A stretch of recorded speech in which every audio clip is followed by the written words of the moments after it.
I've been working a lot harder and coming to an understanding, hey, I'm not worthless. I'm actually greater than worthless. This is where I'm at. I'm glad with my journey. I'm proud of the outcome that I put in for myself. They're just here to help you guide. It's all you doing the work. Hi, I'm Jack Crowley, president of Water Street Mission. Welcome to the Restorers Podcast. If you were to ask someone what it was like to experience homelessness, you probably wouldn't expect a positive response. But when we sat down with some of our guests in our residential program, that's exactly what we heard. Positive experience of how God has used that to impact their lives. Today, we're going to listen to some of our guests and hear about their experience and journey along the way. We hope you'll join us. I want to give a special thank you to our Season 2 sponsors, MHEB Incorporated, Amish Gazebos, Espenshade Farms, and Espenshade Mills. To learn more about our sponsors, visit wsm.org/podcast. I am so excited for our conversation today and excited for our guest, Teresa Martin, who's our Director of Guest Education at Water Street. Thanks for joining us, Teresa. Absolutely. I'm excited to be here. Thank you. Yeah, this is going to be a good one. We actually sat down with a number of our guests and we asked them about their experience of homelessness and how it impacted them. Yeah. Was it positive, negative? Like, how did it change them as a person? And it was interesting and actually surprising to us how much positive they reflected of their experience of homelessness. Now, some of that is tied to it led them to Water Street and what they've experienced here, but some of it was probably just because of that experience itself and what they're learning about themselves through it.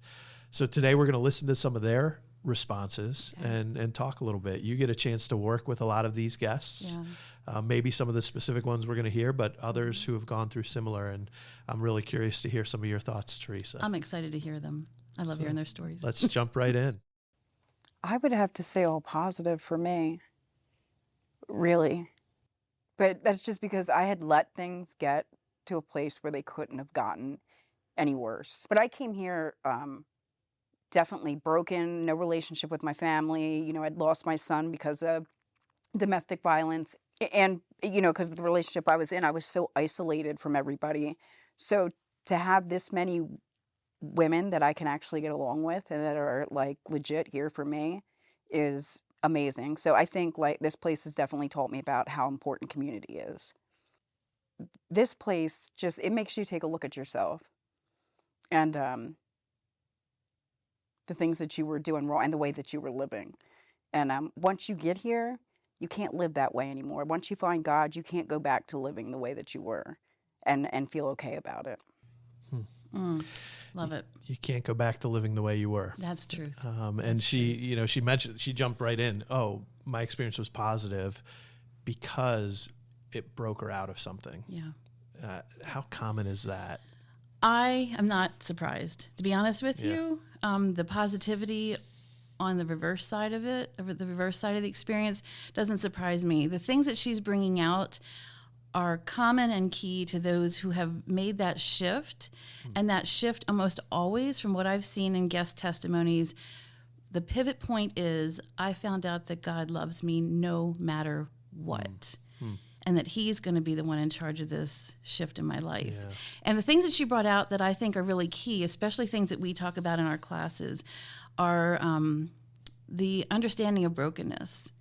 I've come to the point where I just couldn't go any farther than where I was. And that point of brokenness and realizing I'm not doing this on my own.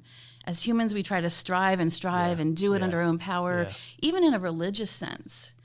But to come to the point where even religion isn't cutting it for me, I need that relationship. Yeah. And she talked about isolation, which is key. We talk about that so much in our classes because in the numbing of the pain of what's going on, we tend to isolate. Right. And the enemy wants us to do nothing more than that. And we isolate from each other, we isolate from God. Yeah. And she's run back to both. Yeah. Which is so important here. And it was that moment of brokenness where everything fell apart that led her to a place to see, I am broken and I need this and I can't fix it in isolation. Yeah. She talked about the community too that she found here at Water Street, the relationship with other women, that sense of community, how important that is to that restoration. How does Water Street keep that focus on community? we address it over and over and over. And I think on the residential side of things, it just happens naturally. Okay. In the classroom setting, we are constantly talking about the devastation of isolation. And we're not talking about needing time alone. That's human. But Right, isolation is a tool of the enemy. And in community here, living among the women, as she said, is life-giving. And it is practice. I call it the pressure cooker. It's a place where, okay, we're learning all these ways to relate and understand and have empathy and assertiveness. I'm important and so are you. Here we have a real life practice system where they live it out every day. And the life coaches are integral in that part in walking them through the hard situations. So this is practice for getting out in community, because we've understood, right, that lack of community is the most common way to end back in a cycle. Yeah. I love the fact that, you know, it's built into who we are. Like, you're living in community and you can't run away from it. I mean, some of our guests do, right? They do run away. Things get hard and they like bail. But we have a chance to walk with them through it. The life coaches, as you mentioned, walking with them through it when things get hard, when we're not communicating well, when that person down the hall is bothering me, when I have no desire to have empathy for my neighbor. We have life coaches that are walking with us through that and helping us process and learn how to do community together, because community is so important. It is. Let's listen to another one of our guests. It changed a whole lot for me. If I was still living with my dad at the house, I wouldn't have came this far. The progress of my mental health would have stayed at a 15% down in the hole. I'm like 75% the way better than I was before. In group, we're doing soundtrack, so we're taking the negative thoughts and changing them into positive. Some people have trouble changing them. I mean, I'm one of them. But I've been working a lot harder and coming to an understanding, hey, I'm not worthless. I'm actually greater than worthless. This is where I'm at. I'm glad with my journey. I'm proud of the outcome that I put in for myself. They're just here to help you guide. It's all you doing the work. It's not them doing it for you. Wow. Well, she brought up some key things. Yeah. Tell me about soundtracks. Well, soundtracks is actually part of a group, I believe, that a life coach is running. Okay. It's not one of the classes, but I think that's the beautiful thing, is that all staff here have a voice. Yeah. Every staff member here is part of the guest journey. And, you know, some take to others and, you know, personalities, but what is beautiful is that what we're teaching in the classes is mirrored in the life group sessions, is mirrored in the case management, is mirrored in every interaction that they have. And we're speaking the same language. We're speaking the same language of heart healing, not just behavior modification. And what she talked about at the end is really key. And as staff, it's something that we have to keep remembering. We're nobody's hero. We're a facilitator presenting God's healing process, and we can't do it for anyone. And I think that's what they're talking about, is that this brokenness is a gift because it brings you to the point of saying, I have to choose this. I can't wait for someone to choose it for me. I have to choose it. And in that, the process begins. No codependency. Yeah. And she talked about the struggle of choosing a positive mindset, choosing to take those messages that are playing in your head, those soundtracks, and turn them. And what do you think about her process? How do you feel about how she's applying those lessons, the soundtracks, but also the lessons that come out in classes and elsewhere? Well, it ties hand in hand, because we talk so much in classes right at the get-go that you are a powerful person. Many guests come in a very victim mindset, understandably so, broken and feeling worthless. The first thing we instill is identity that God's given us, and that is regardless of what we've done or what's been done to us. We eradicate shame. Shame is eradicated by opening up vulnerably to safe people like life coaches and teachers and the pastor staff. So that empathy is poured on. And in that process, it begins. Yeah. It's a beautiful thing. And they have to recognize that they do have power. We have power. We have the power to agency, choose and everything, even if it's between a rock and a hard place. You have power. And we talk so much about the fact that we can, through God's Holy Spirit help, think ourselves into a positive format. We can use the promises of God to bring us to a good place. Or we can spin down to the negativity, which leads to isolation, which is just the enemy's tool. So what we think, we have choices. Yeah, absolutely. Absolutely. Let's listen to another one of our guests. In my case, with respect to the question, I learned to appreciate things better. Appreciate what someone has. Before I didn't care. I lived however I wanted. Now I appreciate things more. And if I have something, I care for it. They build you up. You know that here someone can change completely. You're a different person. You have more. How should I say? You look more to the future. Your self-esteem goes up. You have goals. The majority of us, when we're on the street, homeless, we have no goals at all. We live day by day.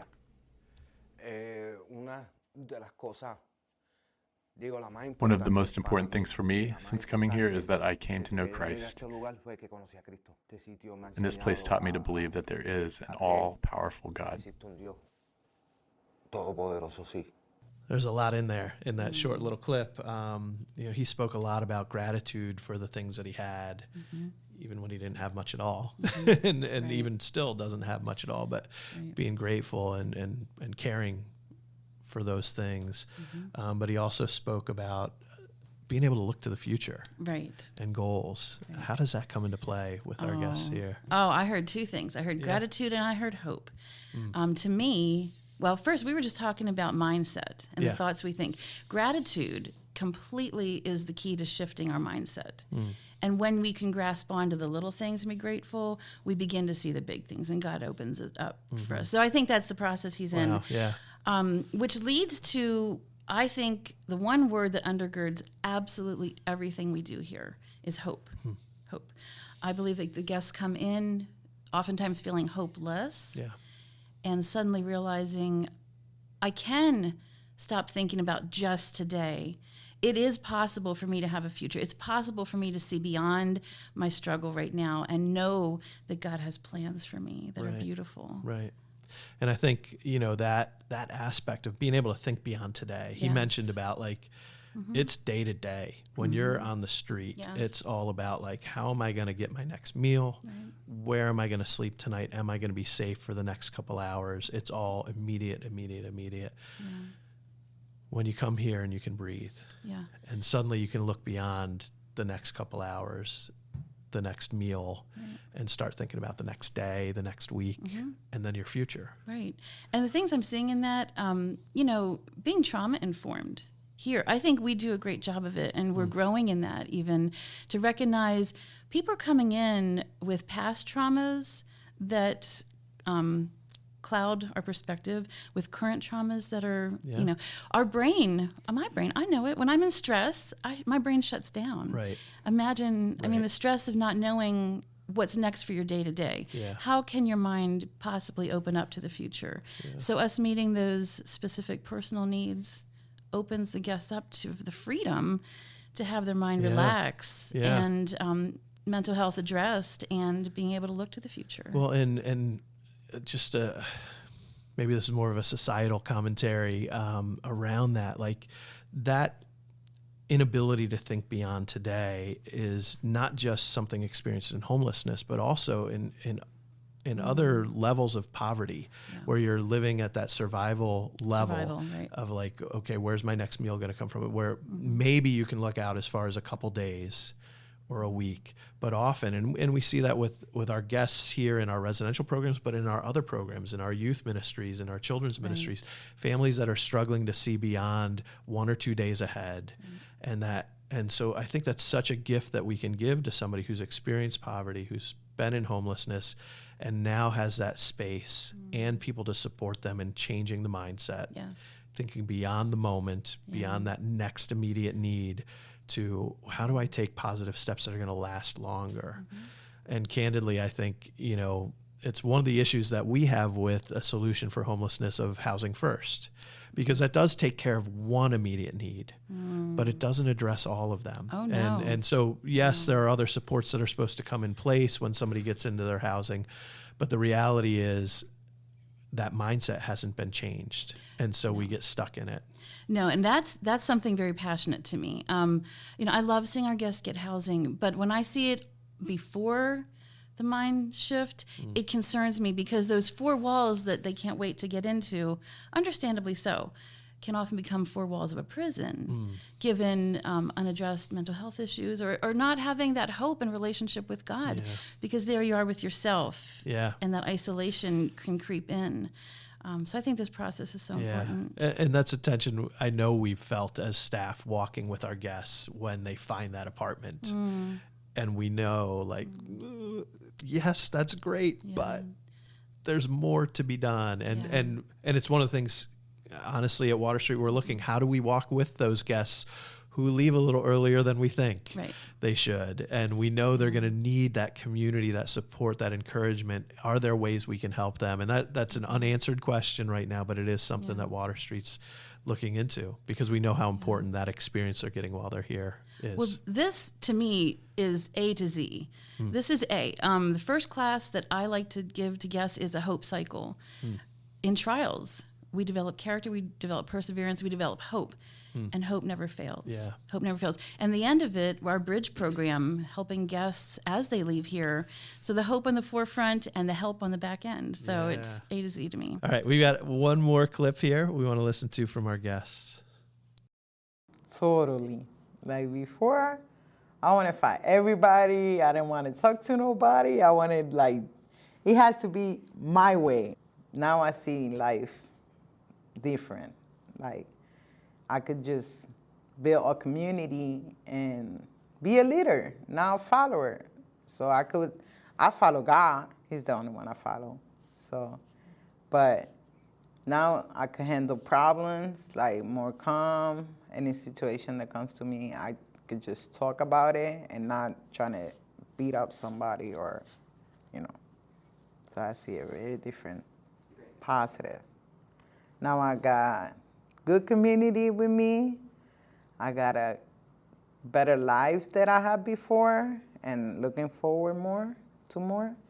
I have a great job and it makes me feel good, and I have good friends and good family. Yep, I could say God gave me good stuff. It came from that, because if I wasn't homeless, I wouldn't get here and I wouldn't get fixed, help. So two things I want to ask you about from her response. One, she talked about that level of calm, the deeper level of calm, not reacting and having to take control, whether through violence or whatever. How do we walk with guests to help develop that sense of calm? I love it. There's something I think that undergirds a lot of our teaching too, is getting rid of shame. When our shame button is hit, we react. And it may be to run away, but oftentimes it's to fight because we've been disrespected. And when we understand our identity, that no one else can put our identity on us or take it away from us, we don't have to react so strongly. When we open up and heal from shame, we don't have to fight it so hard, and that relax. When I hear guests come in, I often hear them say, I just want peace. I just want some peace in my life. And oftentimes that's an internal process, not just external. Yeah. Wow. There's so much in that as far as that, how identity produces that. It's not about, it's not coping skills. It's not, count to 10 and breathe. It's the foundation of it all. Those tactics can be helpful. They help. But it starts with, do you know who you are? Right. Because then those things that could have triggered you 6 months ago, 2 days ago, have less power. And vulnerability is the key. And guests think, vulnerability, I've been hurt, I'm not trusting anybody again. Right. But that process of opening up to safe people, opening our wounds to God as our safe person, letting him in, is the heart healing. And behavior, learning how to react is great. But without the heart healing, it's a vicious cycle. Yeah. And then her comments at the end about all the good things that have come Right. because of her homelessness. Right. And she attributes it to, like, because I became homeless, I've received all of this. What do you think about that? Well, she's talking James, because James says, count it all joy. Yeah. Right? Count it all joy, because these trials that I go through are going to develop in me. They're going to grow me. And, put in God's hands, beauty from ashes. Yeah. Right there it is. And to be grateful for that process is a big step. What a place to be. Yeah. Yeah, where you can look back on that journey, the pain, the suffering, but see the joy that's come from it, the family, as she mentioned, the close friends, the hope that she has. And the one thing that I just love here at Water Street is it's a journey for all of us. Yeah. This is not us helping them. We're all on this journey. Absolutely. And we can speak from our own experience in appropriate ways, but it's a beautiful side-by-side process. Yeah. Well, thank you, Teresa, for your input today, for your work with our guests every day. And we just appreciate you and appreciate all of our listeners and watchers. Hope you enjoyed our conversation today. Hope that you're encouraged to think about your mindset even and how God is working in each of us, that identity that we can have in Him. Is a source of calm and peace and hope for us as well. So thanks for joining us today. Hope you enjoyed Restorers.